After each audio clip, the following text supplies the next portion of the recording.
Cageside with John Morgan. And welcome, everybody. Another episode of Cageside with John Morgan. I'm not him, but my name is Eric McMahon. I'll be hosting today. PFL buyout of Bellator is a done deal. What does that mean? And we had a PFL pay-per-view just this past weekend. Not to be outshined, UFC is off and running. A lot to talk about, starting with the card this upcoming weekend. He was in Manhattan covering the PFL this past weekend. His name is John Morgan. Follow him on Twitter, JohnMorgan_MMA. What's up, brother? Not much, brother. Well, we'll make the quick correction. I was in Washington, D.C. This year. It was in Washington, D.C. instead of Manhattan. That was last year, which was fun to hang out in the nation's capital. It was good, but I just want to say this. First of all, let me offer my apologies for last week and missing out. That was all on me. Kind of out of my control with travel issues, but I did want to address it to you personally because I felt terrible at missing. And second, let me just say, you may not be John Morgan, but we're not going to bury the lead. We got some PFL to talk about. We got some UFC to talk about. But what you are is a Brazilian jiu-jitsu black belt, man. I just want to give the congratulations for that. I'm not going to let it go unsaid. I know you're a humble man that would never pat yourself on the back about that. But, man, I've been covering martial arts for a long time, and I'm telling you right now, I know what a journey, what a path that is. I've seen guys that are UFC champions that I think when they got their black belt, it maybe meant even more than when they got their UFC belt, man. So congrats to you, brother. And what was that moment like for you, man? It's not completing the journey, right? The journey continues, but reaching that level. It really, the journey restarts, if we're going to be completely honest. But to reach that level, here, I was kind of saying this to my wife that day, is when I started, a black belt was a unicorn, right? It was something that that nobody becomes black belts, right? Right. It took me 12 years, and I'm telling 12 years of and I've been consistent. I've competed all over the country, coast to coast.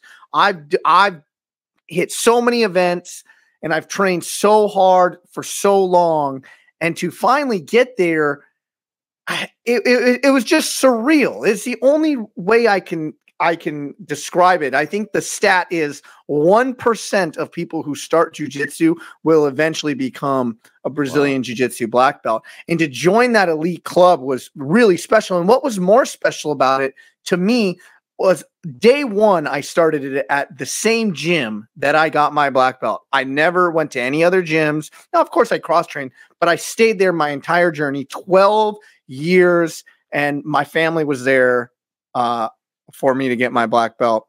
You get to give a little bit of a speech, like if anybody's been part of these, kind of a ceremony, and they bring you up, they give you a black belt. I thought it was coming, but I wasn't 100% sure. But when my family was there, I kind of knew. And but it was really cool. So I give my speech, and I brought my kids up with me. And now they were acting lunatics. They were running all around. But I thought it was a big moment to say that they might not remember this, or they could look back in pictures or in videos. But I wanted them to hear from me to say that this is a direct result of never stopping, never not believing in yourself.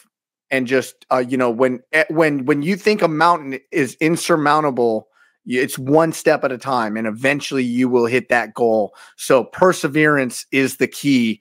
You have phenoms in jiu-jitsu that only become black, blue or purple because the mountain that you have to climb is so insurmountable to eventually get there. And that was what was important to me, was to tell my kids, like, you don't understand it right now. You're running around. I'm trying to get you to stand here with me, but you'll look back one day and be like, my dad is a jiu-jitsu black belt, and it took him 12 years, and it took him 12 years of consistent training. And yeah, I may have to study really hard for the next 6 months. It's only 6 months. I can do it.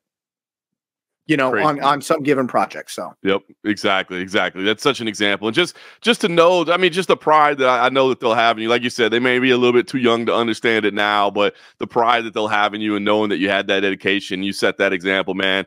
it is it's awesome, man. And listen, I mean, in all that you do in life, I mean, anything that has to do with martial arts, especially whether it be doing this podcast and giving your opinion, whether it be when you're in the cage as an official, if somebody's like, what does that guy know? What does he even what is it? No, I know, bro. I spent 12 years, studying everything, becoming a black belt. So I mean, there's just so many ways it's beneficial, but it's such a cool accomplishment, man. And as a friend, it was just it was awesome to see that. Anytime somebody gets that level, what it means, man, because it is such a journey to get to that moment. And as you said, it kind of resets. Now it just goes on, and you have to pass that on and give that back to others and continue to teach and lead. But congratulations, man. That's a big moment in any martial artist career. Man, I appreciate it. It's still crazy. I've trained, every time now I put that black belt on in the morning and I look at myself like kind of like, oh my, like I cannot believe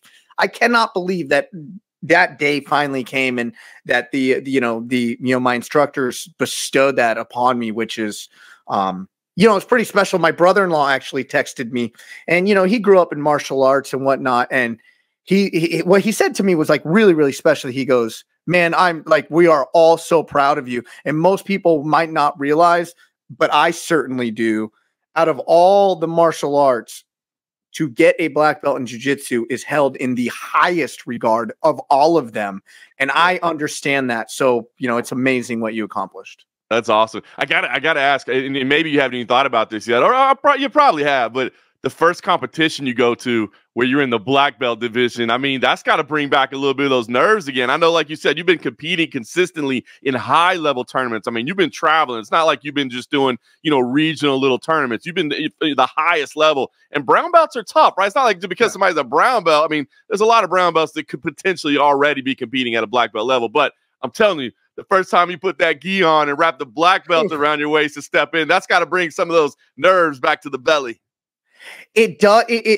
Actually, I'm getting chills actually thinking about it right now because that's why I do this. That's what I love about this. And the thing about brown belt or blue or purple or whatever one you are, you're in this bracket of experience level.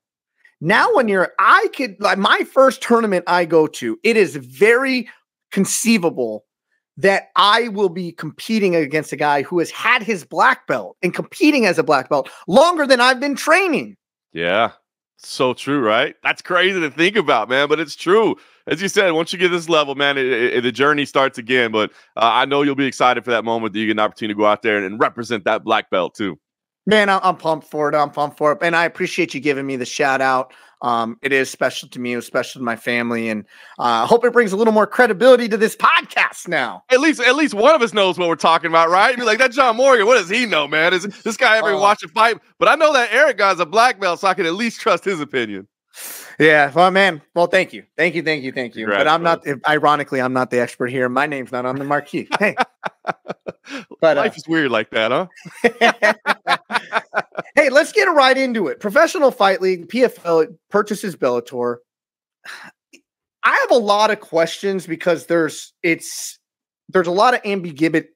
You know what I'm trying to say.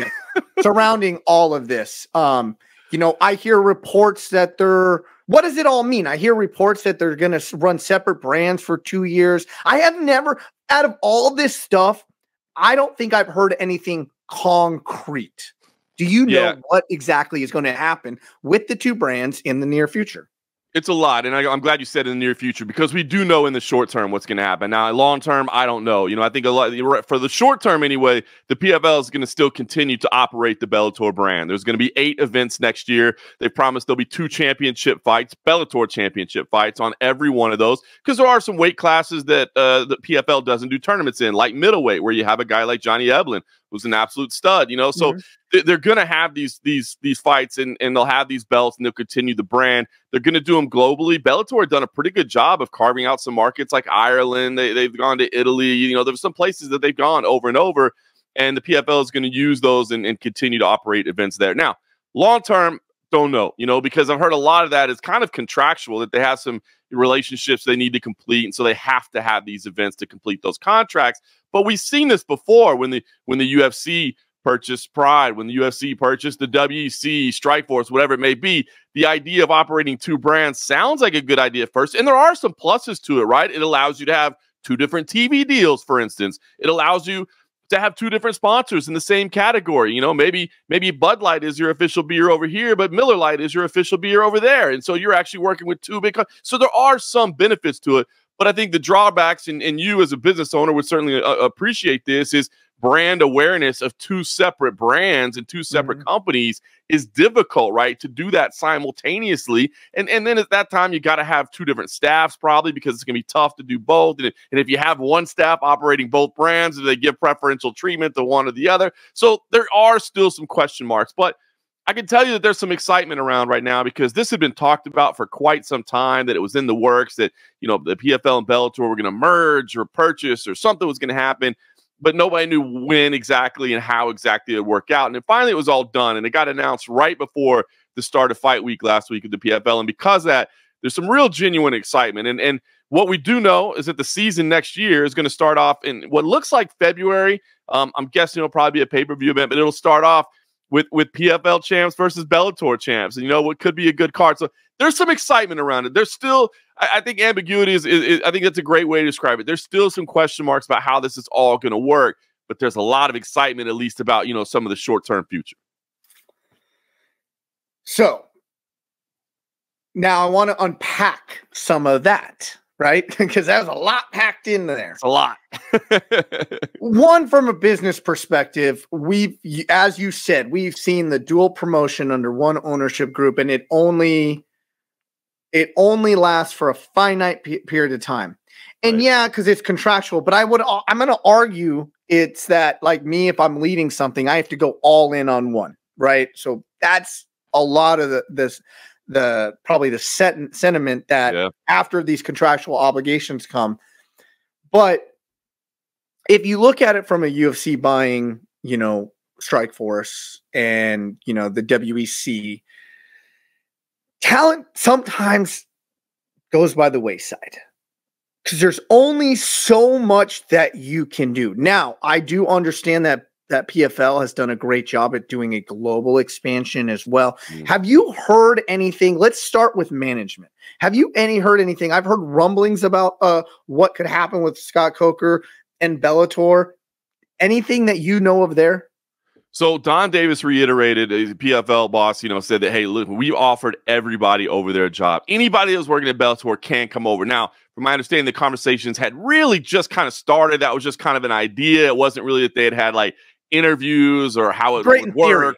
Yeah, exactly. So nothing exactly yet. And look, it was just announced on Monday of fight week, and then they had to get through fight week. And oh, by the way, it was Thanksgiving as well. So it's a holiday week. So I think they had to get that. And I think all those conversations are really starting in earnest right now. Well, they'll figure out who exactly will come over. And I think that's an interesting conversation, right? Because, you know, if you've been running a company in Bellator, you're one of these top level executives or PR or operations or whatever it is. And now you're like, well, cool, I come over here, but now I answer to somebody and I got to do things their way, and I don't get to be the one calling the shots. Do I want to do that? Do I not want to do that? So I think that's going to be an interesting couple of weeks and months as they figure that all out. And then I'm sure there's no answer to this, but roster, right? That's two big rosters split right now that, you know, luckily for the near term are going to stay as two big rosters split. I mean, I'm sure nothing has been brought into this other than the talking points, but do we know if there's a something going to happen with the roster and the talent? Because like what I could say as a business person is like, I would love to see it as like one of these brands falls to almost a feeder of the other one. So you still have all this talent working its way, and it's just going to keep it'll just, in my opinion, elevate the PFL as the marquee brand with, you know, renaming maybe a Bellator, throwing a lot of their contractual fighters into the feeder that builds that. I think that's the right idea long-term, and I think that's probably what we'll ultimately see. Now, don't forget, the PFL is also launching all those international leagues as well that are also feeder leagues, but maybe this is like a premier feeder league or whatever the case may be. But I think you're right. I don't think you want the two running side by side, right? Because you don't want them competing for fan interest. You don't want them competing for headlines, for all that stuff. So I think ultimately that's where you get. Now, in the meantime, in terms of roster, where you say, okay, well, we do know this year in Bellator, there were 13 events. Next year, there'll be 8. All right. Simple math. There's only so many slots to have. They're going to have to lose some of their roster. There's just no question about that. They were actually already starting to do some of that over the last year. I think, Bellator and Showtime and Paramount had kind of made the decision that they weren't going to continue operating either way. So they were already starting to trim down the roster a little bit. I think you'll see that continue to happen because they just don't need as many people. And again, there's certain weight classes that right now, the PFL doesn't have. I mentioned Johnny Eblen as the middleweight champ. Patchy Mix, a lot of people think he might be the best bantamweight on the planet right now. Yeah. They don't have a division for him, right? And it's really easy from the outside to just be like, well, just add another weight class, no big deal. But adding another weight class means that you got to have fights in that weight class all throughout the year. And oh, by the way, you got to hand the winner $1 million check at the end of the year. So it's a very significant resource, used to say, well, we'll just add another weight class. So I think you're definitely going to see some roster shifting. They have said that, look, people can come over. PFL fighters can go to Bellator. Bellator can go to PFL. So the good news is it's a very flexible roster. It's none of this, well, that guy's in this organization, he can't go over there. So, I think that'll move around a little bit. But, you're definitely going to see some shuffling and some juggling of that roster. Here's what strikes me as ironic in it all. If you were to say who's the bigger brand name, PFL or Bellator? It's tough, right? I mean, is it tough? At this point, well, here's why I think PFL is the bigger one because it's on ESPN and it's getting out there. But I think Bellator has more of the high-level world-class fighters. I mean, again, you're making arguments that some of these guys are the best in the world in their division. Patchy Mix, Johnny Eblen, Vadim Nemkov. You got these amazing champions. You can't forget Chris Cyborg as well, one of the greatest of all time. So you've got arguments there. But, man, it just feels like the fan interest while they've been on Showtime and kind of tucked away and not being seen has kind of gone away a little bit. Meanwhile, PFL, they're at least on ESPN. They're on ESPN Plus. They're side by side with the UFC when you pull up the thing. So it might be PFL, even though I think Bellator has been around longer. They've got the higher level champions. They're a more proven commodity, so to speak. Well, and the reason I was kind of even bringing it up, I still think Bellator has the bigger name value. I mean, I think Francis Ngannou really maybe change that pendulum there. But I say that from a perspective of one is still an arena setting, right? One can still fill arenas and another one is all... I don't want to, and I'm not saying this to degrade it. It's just a business model. One is a made-for-television product. What you would agree? It's not an insult because they said it from the beginning. They said, look, our product is not driven around selling tickets. Now, you want to sell some, but they did a great job. Like this venue we were at in Washington, D.C., I think they said 2,800 people in it, but packed with 2,800 people. Every seat full, had a nice little party vibe. Everything, it was good. Same thing they did. When we were in Manhattan, they played the theater at Madison Square Garden, not Madison Square Garden. So you're right. You're not insulting by saying that. It's never been their business model that they pick smaller venues. So you're 100% accurate. And so the ironicness of it is that, the PFL acquires Bellator when I think the masses would usually say Bellator was the bigger brand, maybe better. I mean, I don't know, but what I can say is the more well-known talent was in Bellator. 100%. Yeah, you're absolutely right about that. Again, it was this double-edged sword with the Showtime deal, right? Like it's money coming in, and that's great, but it also kind of they didn't get seen as much. It was on a premium pay channel. Which, listen, I'll be honest with you, Showtime, I don't watch a lot of stuff on Showtime. So it's one thing if you have I only watch it once every 2 months. Yeah, right? Bellator. I mean, Bellator, that's it. Once they were off, I canceled it right away. And there's been some things over the years on Showtime that I did watch. They had some good shows, but there's nothing currently that I watch on there. So it's hard, and listen, man, I think that's this kind of this streaming era too, where it's kind of disjointed now, right? Like it's not, you got to go into an app and look for the thing that you want. And so I don't know. It just felt like the brand kind of disappeared a little bit, even though you're right. Much longer history, they filled arenas, as you said. They've had sold out events. They've had big names come through. I mean, Fedor Emelianenko. I mean, so it is wild. But Paramount and Showtime basically decided they were just getting out of the game. And so if PFL didn't acquire them, they were kind of just going to shut the doors, which is crazy to think about. And PFL used that opportunity to say, hey, we'll get this acquisition. And from all accounts, didn't have to give up any money to do it, but rather it was just a stock swap that like, hey, we'll give you some shares in our company to give us this brand. So when you think about that they didn't have to reach into their pocket. I guess they reach into their future pocket should they ever go public or sell or whatever. But to say that we didn't even have to come out of pocket on money and we get this opportunity was cool. And oh, by the way, I do have to give them credit for jumping on it right away. They couldn't have all the champs there, but they had most of the champs there on Friday night, and it was so cool. I'm glad you did that because we're getting into that here in a second. So one last thing, I was gonna say, let's just dive right into it. Yep. I don't know. I've heard rumblings on the inside, but you're on the inside a hell of a lot more than I am. ESPN and UFC.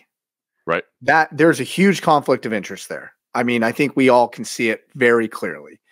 What is going to happen with the PFL and ESPN, and/or what is going to happen with UFC and ESPN?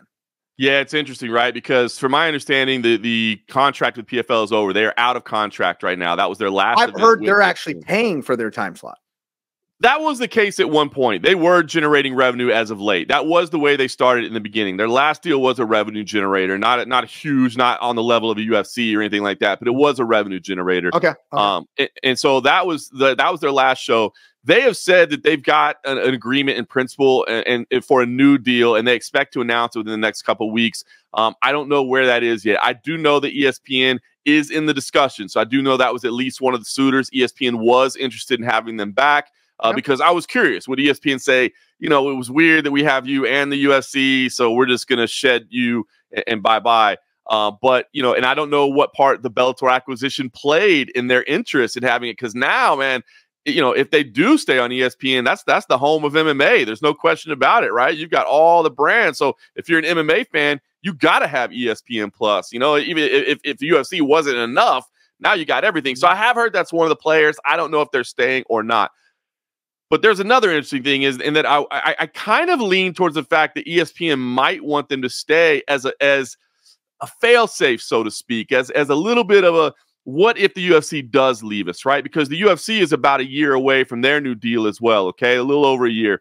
And they've got to announce something new as well. And the UFC, they've made it very clear, you know, through their public rights discussions and all that, you know, with their shareholders meetings, that they're looking for an increase in revenue. It's already a very lucrative deal for them, but they understand that live sports are the only thing right now that's getting advertising revenue in the space, right? And so they know how in demand it is. And now you look at companies like Apple, Amazon, you know, it's Netflix that are getting into streaming and getting into live streaming, no longer just the program streams or what have, but getting into live stuff. And you know what kind of revenue, you know, Apple and Amazon, especially the cash reserves they have. Yeah, I mean, they can spend whatever. So, you know, I wouldn't be surprised if Saudi Arabia created their own revenue streaming or their own streaming service just for combat. They could do it. If they wanted to do it, they could absolutely do it. So I think there's options on the table, and the UFC has shown a willingness to explore those options. Now, I do think there's still a lot of value in the ESPN brand. I know there's talks about ESPN. That's where I'm going. That's where I'm going with all this. I know there's talks about ESPN not being what it once was, but it's still a very powerful name in sports. And here's just where I fall in all this. And I got to put my business cap on every time I think about this. From an ESPN perspective, it's like, do you want to bite the hand that feeds you? You know, the UFC? Do you also want to say like, hey, competition makes everything great here? Because you know how, I mean, you know how Dana White is going to react to something like that. But then from a UFC's perspective, like, what is more legitimate than being on ESPN? So it's such a catch-22 that is ESPN willing to, even as a stopgap or an insurance card, bring on the PFL, knowing that you're going to piss off the juggernaut, the giant. And then is the giant going to be able to kind of cut off its nose to spite its face and go somewhere else and lose the credibility of ESPN? It's interesting, man. You're talking about high level decision making right there, Right. you know. And listen, you got to talk about too. I mean, this is something that you could spend hours and hours and hours on. There is an antitrust lawsuit right now going on right now against the UFC that could really change the way that they're forced to do business moving forward.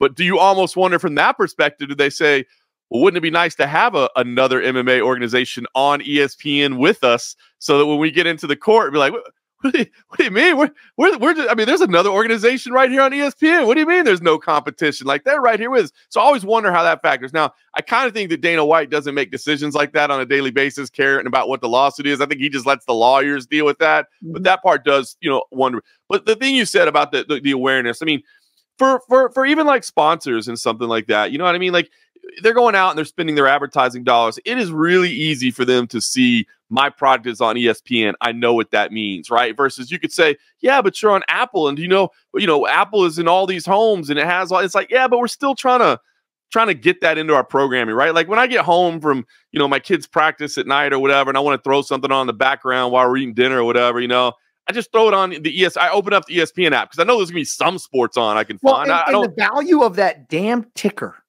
Oh, yeah. Oh, like, man. How many times do you just see UFC 296 or 295 this Saturday, 7 p.m. Eastern? That's amazing, right? Because we used to never get that at all. And now it's like an actual constant bug on everything that's out there. The value in that alone. I said it when I ref Dana White Contender Series. She's like, oh, don't be so nervous. I go, what do you mean don't be so nervous? Look at it. It's right there on ESPN right now. You're telling me not to be nervous? It's so true, man. And so there's a lot of value. So I think there's a lot of reasons. I mean, I think that you have to weigh that in right now. Look, if Apple was to say, hey, UFC, we're going to double whatever ESPN offers, whatever it is, if they offer $2 billion, we're offering $4 billion. Then you start going, well, $4 billion is pretty nice. But if it's in the same ballpark, you absolutely have to value, what that relationship means and what the strength of that brand is. So, yeah, some really interesting times. The first domino to fall will be PFL, so we'll know kind of where everybody was standing once that's announced. They said they want to get it announced in the next 2 weeks. Maybe they go somewhere else. I don't know, but I do know that ESPN is at least still part of the conversation. And to be honest, if I'm the PFL, again, unless somebody else is offering me double the money, I probably want to stay on ESPN because of what it means for my brand. Makes a lot of sense. Well, this past weekend, they ran a pay-per-view. There were 6 title fights, one on the prelims. But you know what? You were there. What did you think? I mean, Mercier defeated Collard, then kind of retired in the main event. That was a little bit strange, but overall, walk us through. I know on a non-title fight, Kayla Harrison, she unanimous decision Aspen Ladd, then calls out Cyborg. What did you think about the whole event? Let's go top to bottom and just give us a quick little snippet of them all.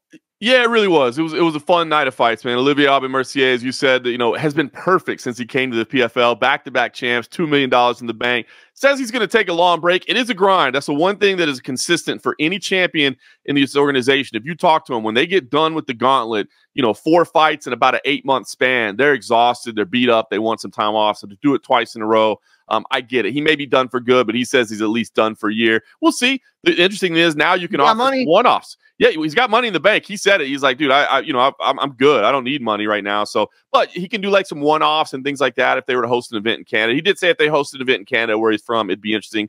Renan Ferreira, the big win over Dennis Goltsov. This dude is a monster. 6'8" Brazilian, very, very athletic.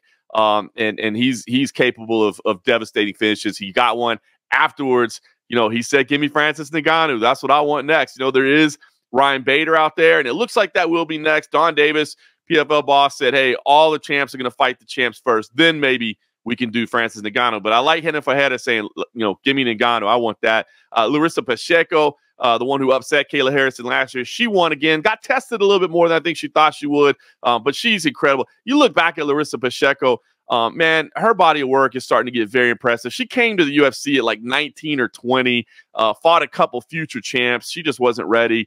Man, she has grown. She's a back-to-back winner now in 2 different weight classes. First one to do that in PFL history. She's a name. She wants the Cyborg fight next. It looks like that's going to be the Cyborg fight next. Again, at least Don Davis said that's going to be. Cyborg came out and said, hey, nobody's talked to me yet. I thought that was a little interesting. The Cyborg came and kind of rebelled a little bit. Like, hang on. We're just getting – those are the plans. We didn't say there's a contract in place. Those are the plans. That's so out of character. Cyborg's always made sure to say, hey, we're doing things my way, not your way, right? But yeah, so it looks like Cyborg Pacheco will be next, which would be a great one. And then Kayla Harrison kind of waits in the wings and gets the winner of that. Magomed Karamov, a dude that is like 17-1 in the PFL. His one loss is to Ray Cooper, kind of a shocking one there. He wins again over Sadabusi. Great win there. Impa Kasanganay, I mean, a year ago, he's sleeping in his car outside the gym. And now he's got a check for $1 million. I mean, beat a guy in Josh Silveira, Conan Silveira's son. That's a nice dude. This was the battle of the nice guys. I was hoping for a draw and they could each take home $500,000 because I liked them both. But what a story for Impa. You know, the viral knockout of Joaquin Buckley, you know, on Fight Island, that ninja spinning kick. He was the victim of that. But again, to go from sleeping in your car to $1 million, unbelievable. As you said, Kayla Harrison, big win over Aspen Ladd. Derek Brunson, the debut win over Ray Cooper III. So Derek Brunson is in the mix now. And then the prelims, Jesus Pinedo, that was the championship fight that happened on the prelims. He's a former UFC fighter. He looks phenomenal now. Biagio Ali Walsh, the grandson of Muhammad Ali, his final amateur fight, another knockout. Looks like he's going to turn pro next year. And then you also had wins by Phil Caracappa and Jesse Stern to start the night. So that was a rundown of everything. Fun action. Good night. Not as many finishes as we might have liked, and that's the one risk that the PFL takes with their format. And I love the PFL format. When they, you know, if you haven't seen the PFL before, they have a regular season, their standings. They call it, it's the only sports format, you know, sports season format. It's just like any other sport, like basketball, like anything else. You have a regular season, you get seeding on that. Based on that seeding, you go into the playoffs, and then you just go all the way to the finals. There's no matchmaking, so to speak. It just everything takes care of itself because that's the way it plays out. So there's no politics. The winner wins. So I love it. I thought it was a gimmick when it first came out, but I like it. There's something weird about looking at the standings, and it's inherent. Yeah. We know it as fans, so I like it.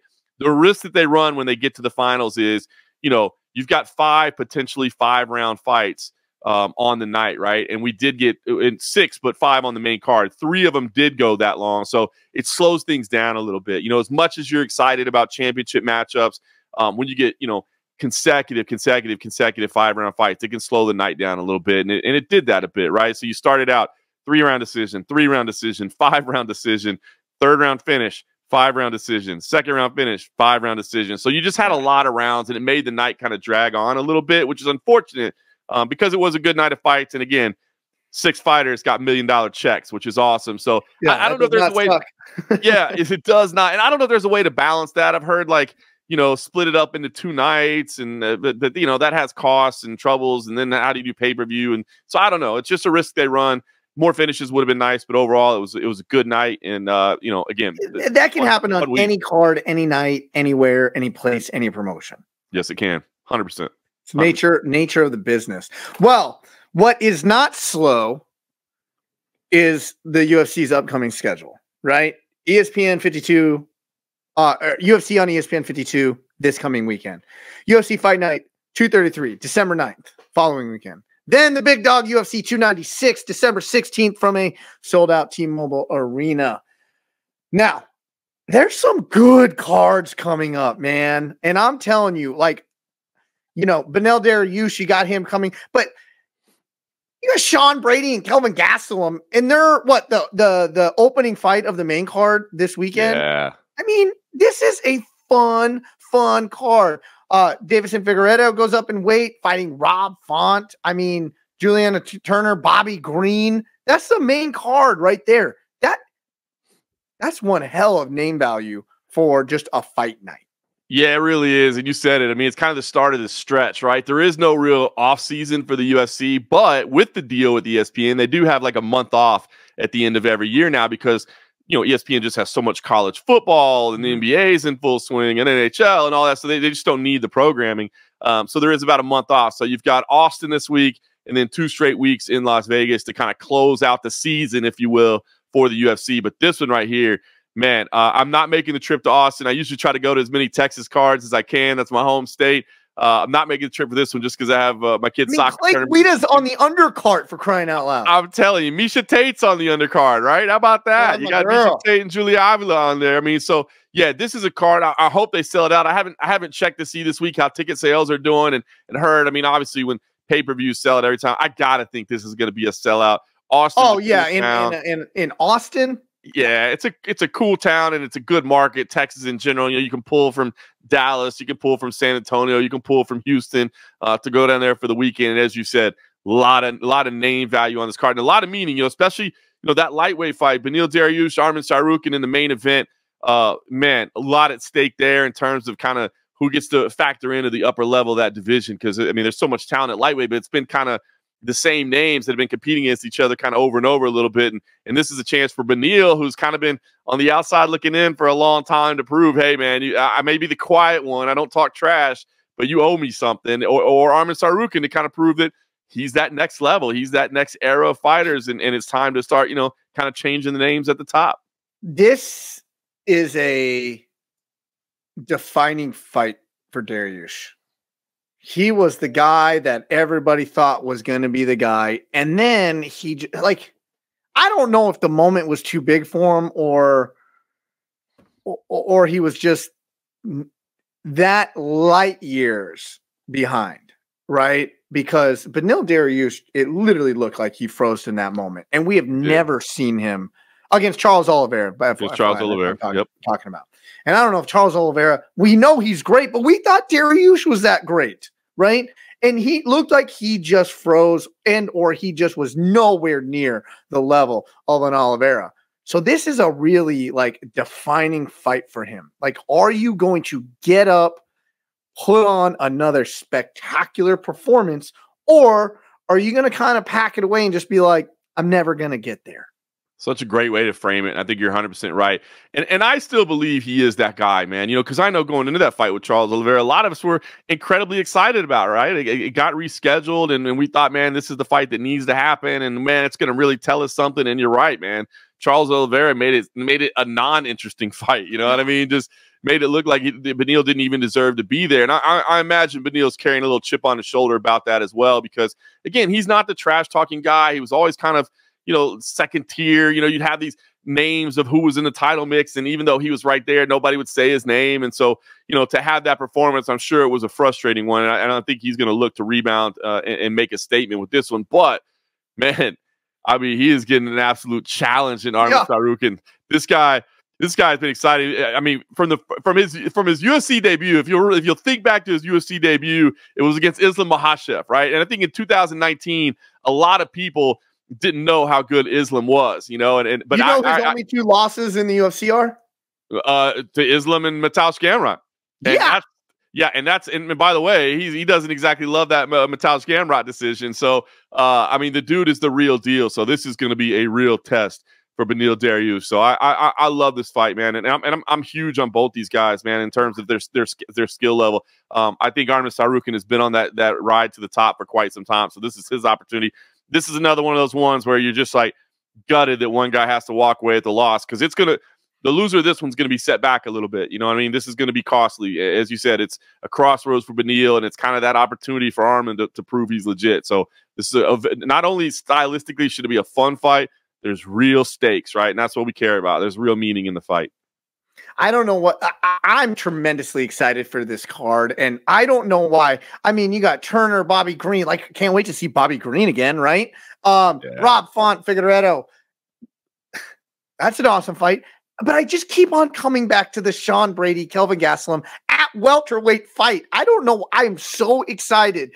Are we going to get the Kelvin Gastelum that was just almost always on the brink of being that next guy who gave us some of the greatest fights? Or are we going to get a guy who might not be able to make weight at welterweight? I don't know. I'm so interesting. Am I crazy for that being the fight that I am so interested in seeing? No, Kelvin Gastelum is a bit of a mystery as well, right? But we know what he's capable of. That fight with Israel Adesanya is just one of the greatest fights in UFC history, right?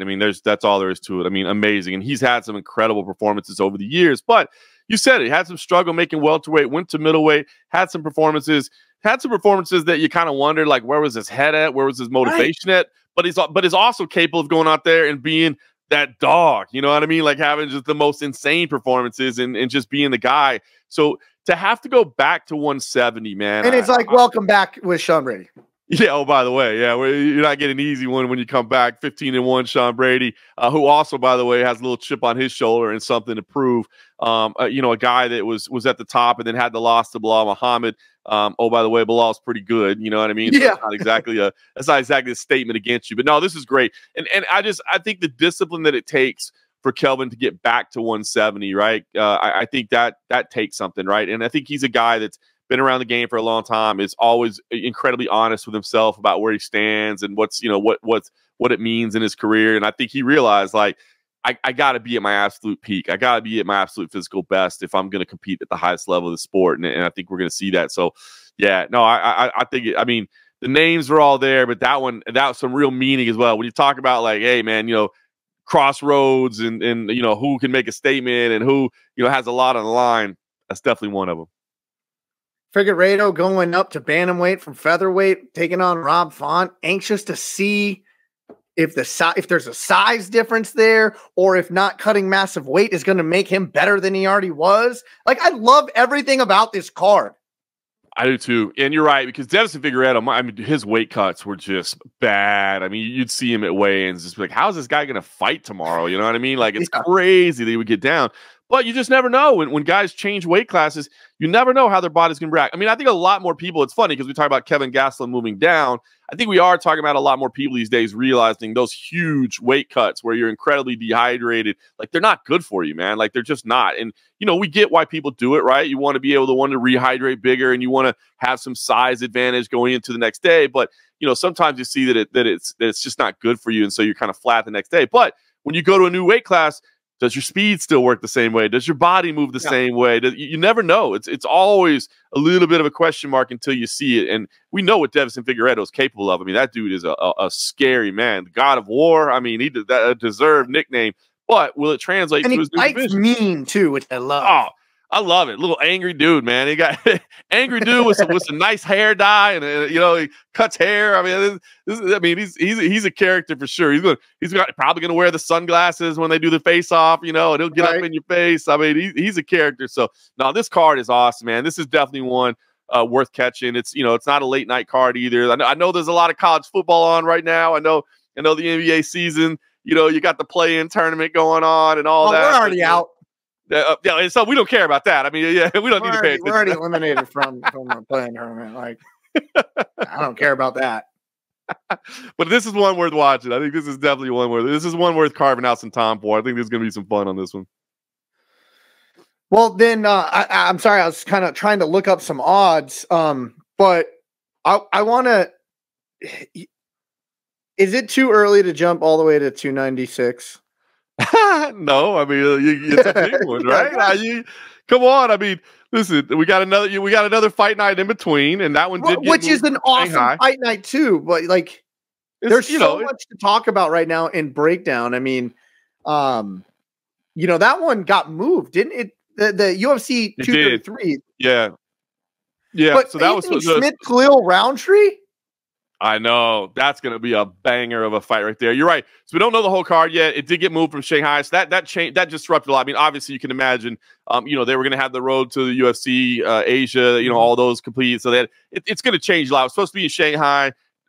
Just I think some logistical issues and it caused it to be moved to the Apex instead. So it'll be in Las Vegas, and that really changed the look of the card. But as you said, still a great Song Yadong, Chris Gutierrez in the main event should be a fantastic fight. Anthony Smith, Khalil Roundtree in the co-main should be a fantastic fight. But to answer your question, no, it is not too early to start looking towards UFC 296 because everybody is, man. I mean, I just saw Colby Covington put out a little promo the other day. He's starting to get into it. There's going to be some crazy stuff going on. So that card, I mean, look, we're talking about Saturday's card, and rightfully so, as a fun card. But you start looking at the storylines and the names on the card for UFC 296. I mean, Tony Ferguson goes through Patty Pimblett, man. Working out with David Goggins. Yeah. David freaking Goggins. He goes through his hell week in preparation for Patty. I mean, come on. I love that matchmaking. I saw some people earlier. You and I were kind of both on the same page. I love it. I know you and I felt like you and I were out on an island, but we both agreed and we were one of the few. I love this matchmaking, whereas a lot of people don't. I love this matchmaking. So I think that's a great fight. Obviously the flyweight title fight, Pantoja and Brandon Royval, the Raw Dog. I'm a big fan of Royval. That's going to be a great one.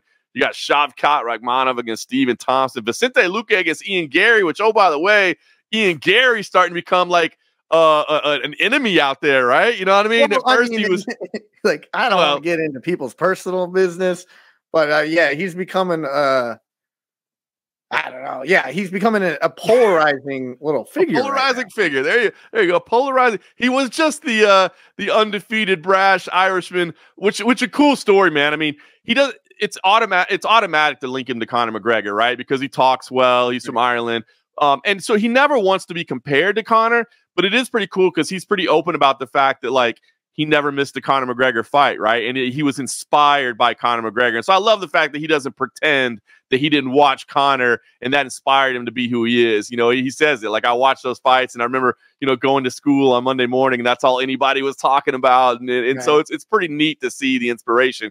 But yeah, he's become a polarizing figure, to say the least. And, his family life and the way he's doing things outside of the cage is becoming a lot of people's business. So I'm pretty interested to see how he handles that on fight. Well, like he's saying he was, what people came out and said he got kicked out of gyms and Leon Edwards gym at that. Oh, by the way, they're on the same card. So it's all right. It's Leon Edwards, Colby Covington in the main event. I mean, so I'm interesting. Do you have the early odds for Covington, Leon Edwards? I was trying to find that. I couldn't find it. Did you find it? Because I can pull it up. I'll look for it real quick because I did not know, because I'm actually curious about that now that you mention it as well.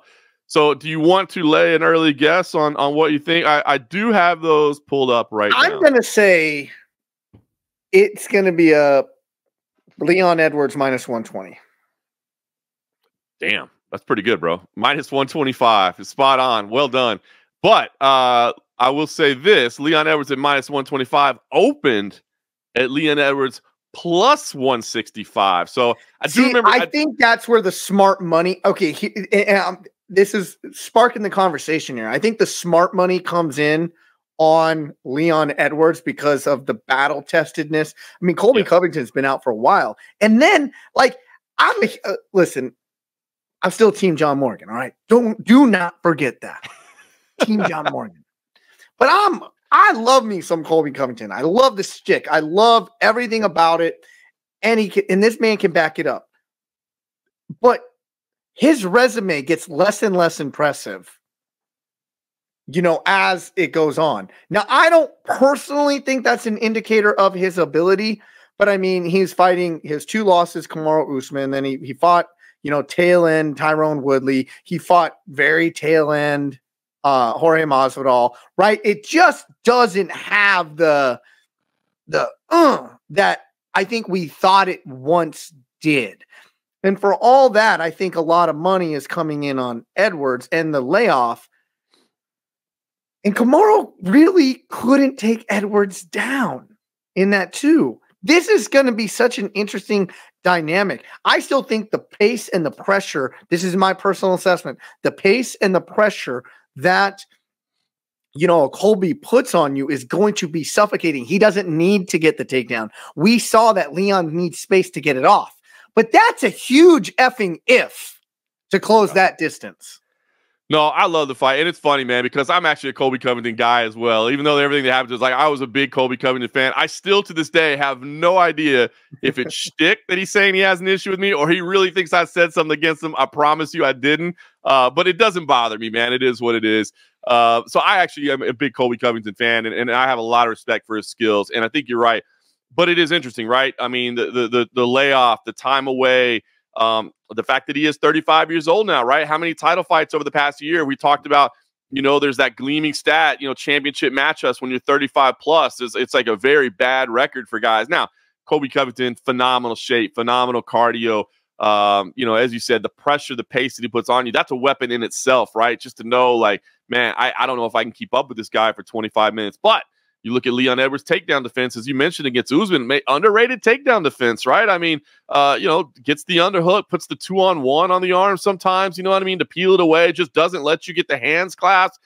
It makes it tough, right? So, he's a big dude for the weight class as well. So it's a really, really interesting battle. We know there's going to be some some words traded in the lead up to it. We know there's going to be some characters, some fun stuff, some antics. I won't be at the press conference, unfortunately. So if you're looking forward to seeing if he comes at me or not, first, I'm done asking him questions. I don't need to be a part of the show anymore. He doesn't want to answer my questions. That's fine. But I won't be there. I'll actually be traveling to Atlantic City that day for a CFFC on Friday night, and then I'll fly back to Vegas for 296. I won't be at the press conference, but it's a great fight. It's a great fight. And like I said, despite all the history between us, I'm actually a Colby Covington fan as a fighter as well, man. That dude is really good, and I'm excited about this fight. And to your point about the odds, I think the smart money was on. I think that's interesting, that you see that Leon opened as a dog. Now, as we always talk about, the sportsbook goal is to get two-way action, but to see Edwards open as a dog and bet almost immediately down to the favorite, I think that was smart. If you were one of those early guys that happened to be online saying, wait,